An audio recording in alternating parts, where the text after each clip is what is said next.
Now on CBS 12 News at 11, just moments ago, a hero's welcome for members of the greatest generation after they see the sights, sounds, and the memorial built to honor them.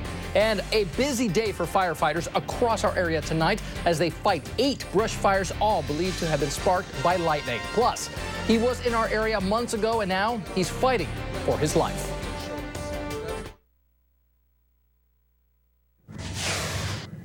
Good evening, friends. We're also tracking several storms across the area. It is breaking news.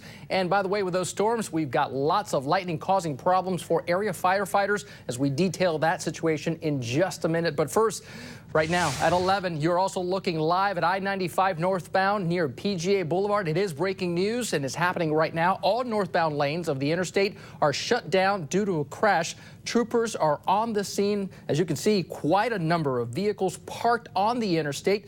The troopers are working the accident scene while right now in our newsroom, we're working the phones to find out what exactly happened in this area. We hope to have more details during the newscast. And of course, we'll have the latest update on this story tomorrow morning on CBS 12 News this morning, starting at 6. Well, let's get back to our other big story that we're following tonight, the storms. And with them, lots of lightning throughout South Florida. Let's get right over to CBS 12 Storm Track meteorologist Michael Ehrenberg. He's been monitoring the storms closely all night. Michael, what do you got right behind you? Well, Israel, a scary night of lightning and crashing thunder throughout the Treasure Coast, including Okeechobee, Indian River, and also the St. Lucie County vicinity as we zoom on in. Notice this lightning counter. It was over 2,000 strikes in a 10-minute time period. Now, fortunately, it's gone down, but still there's a lot of lightning to go across parts of St. Lucie and also Okeechobee County. We're going to use our three-dimensional tool, slice right on through the storm, see how high up these storms go in the atmosphere, 35,000 feet. We're not going to look at a tornado or really bad wind gusts, but we are, again, going to be looking at prodigious amounts of lightning here as we zoom on in and take a look at the forecast in the next 30 minutes or so. 2 areas of concern in the next half hour. This is in western parts of St. Lucie County, where there'll be 70 to 90 strikes, and also in the Fort Pierce vicinity, where the strikes will be a little bit less. So we continue to follow this, causing, again, a lot of dry brush. The hot temperatures and the lightning, brush fires all over the place. And with more on that, here's Izzy. All right, and as Michael just mentioned, because of these storms, right now, 5 brush fires keeping quite busy. The Florida Forest Service firefighters and Okeechobee County Fire Rescue. All these fires just started in the last few hours and all sparked by lightning. There are 2 in Okeechobee, neither of which are threatening homes, and a 20-acre fire brush on Eagle Island Road. Firefighters are on the scene of all of these fires. They're making sure that they are all under control. Well, firefighters continue their work trying to fully contain also a brush fire near Loxahatchee. It's believed it was also sparked by a lightning fire. Let's show you some video. Firefighters from the Division of Forestry and Palm Beach County Fire Rescue worked to knock down this 7-acre blaze earlier today on Great View Boulevard. Our crew on the scene was told that initially they had a hard time getting to the fire because there were no roads leading to the area. A Division of Forestry plane spent the afternoon doing circles around the fire. No homes were evacuated. Well, firefighters were also busy near Seminole Pratt Whitney Road, and it's believed lightning also might have sparked the fire there. Right now, that fire is out. Crews are keeping an eye out for hot spots. And in Indian River County, firefighters there also had a busy day after this brush fire sparked near Fellsmere. Firefighters say there was no danger of the fire spreading, and the fire was quickly brought under control. Also happening right now, World War II veterans home at this hour after the trip of a lifetime. CBS 12 Kathleen Walter was at Palm Beach International tonight for their emotional return. Israel, 70 years after fighting in D-Day, local veterans returned home tonight from another mission and to a hero's welcome. An emotional homecoming unlike any of these World War II vets had seen since 1945. Palm Beach International Airport tonight transformed into a sea of red, white, and blue as friends, loved ones, and even strangers honored the greatest generation. And we owe everything to them. We owe our freedom and basically everything that we have. The vets made the trip to Washington as part of the Honor Flight Network, which helped them see their memorial, where Representative Patrick Murphy thanked them for their service. For veteran Morris Goldberg, it was the end of an incredible journey that culminated in cheers and tears. The trip was wonderful, a beautiful experience, that people remember us. indescribable. For Frank Troxel, who fought at the Battle of Normandy, making the trip on the 70th anniversary of D-Day was especially poignant. Right now, you're choking me up. Yes, I appreciate this, what's going on. Absolutely. A homecoming for these American heroes who made this the land of the free and the home of the brave.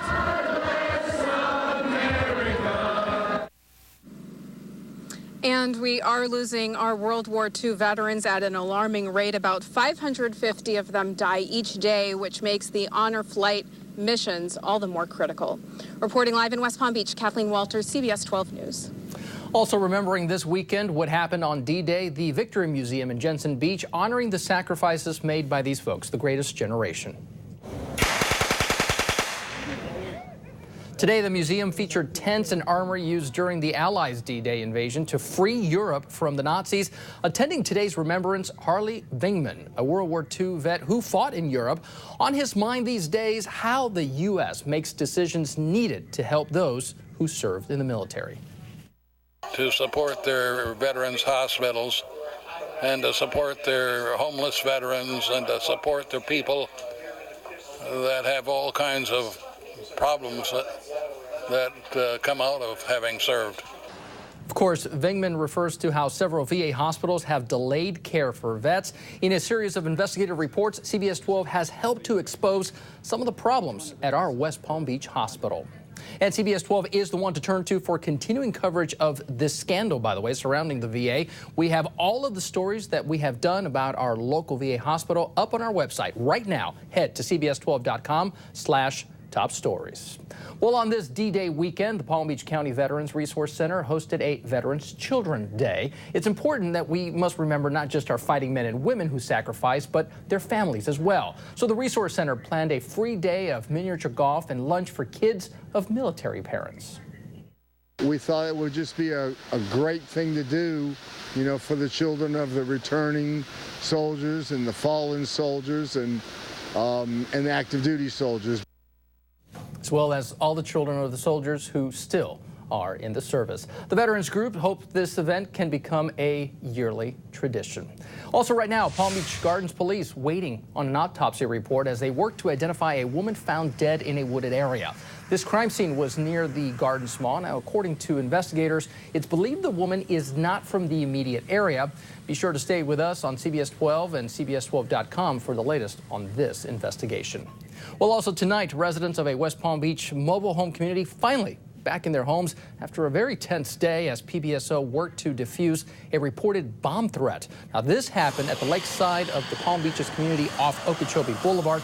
Some residents waited outside in the rain while others were told to stay inside as the bomb squad investigated. And witnesses telling CBS 12 a mailman doing his delivery heard something ticking inside a mailbox. All I know is they said that some guy went to check his mail and something was ticking in the mailbox. And I guess he called the bomb squad. That's all I can tell you. Well, the bomb squad sent in a robotic device to evaluate the situation. It turns out it was just nothing, just a rattling inside the mailbox. Now to our continuing coverage of toxic waters on the Treasure Coast. And keep an eye on the health of the Indian River Lagoon. Now officials will have a better idea of just how healthy it is thanks to new water quality monitoring stations. The health of the lagoon has been a concern in recent years, especially last year when toxic algae blooms kept people out of the water. The sensors will collect information on temperature, salinity, and levels of nitrogen, phosphorus, and plankton. Well, a family of 6, mom, dad, and 4 children right now homeless and needing help after they escaped dramatically from a house fire. But while their lives were saved, their belongings and home were destroyed. No, en ese momento no.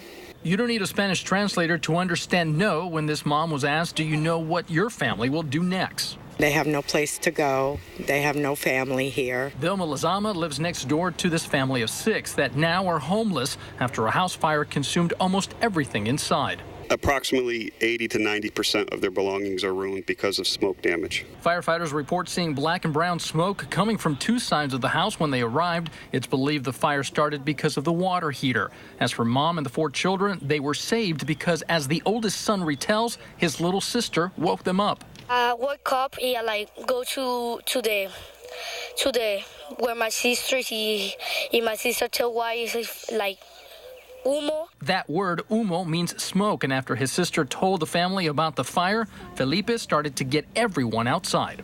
I told take my brother. Yeah, my brother. After Felipe had told his sisters to take their 2-year-old brother outside, mom and son quickly followed. Now the dad was at work, and he arrived after the fire was out. If you would like to help this family in need of housing, contact the Red Cross. We have a link of what they do in our area at cbs12.com/links.